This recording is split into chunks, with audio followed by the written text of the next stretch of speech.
The human body runs on food.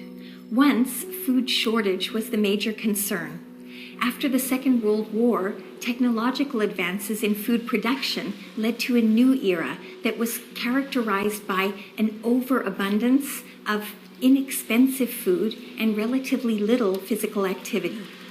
In the decades that followed, other sociocultural shifts continued to contribute to the changing way we ate. Women who had previously controlled most of the average family's food preparation now entered the workforce in significant numbers, and the processed food industry began to capitalize on our need for fast, convenient food.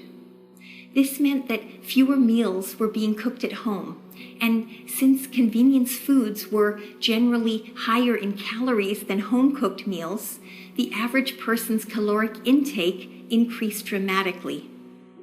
Academics studying the intersection of food and health, like Michael Pollan, have written extensively about the implications of this cultural shift on the way we eat today. To the extent we outsource our food, first, we eat less healthy food, more salt, fat, and sugar, but we also eat more food because processed food is often designed as snack food and marketed to us as a way to eat continually through the day. The changes in the way we as a society ate led to the emergence of obesity as a recognized chronic disease with well-defined health consequences. And medical recommendations were made to try and address this growing health crisis.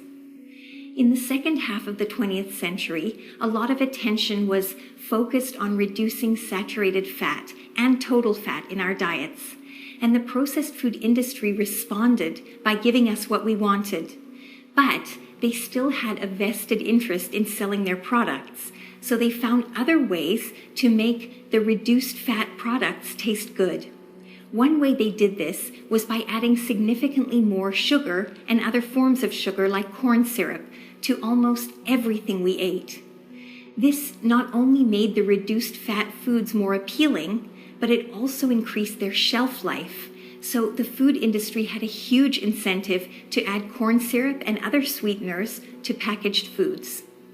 The resulting increase in our intake of simple sugars fueled our modern epidemics of obesity and diabetes. These shifts in our food consumption patterns have led us to a point in history where a physiological adaptation, our ability to store energy as fat, has become maladaptive.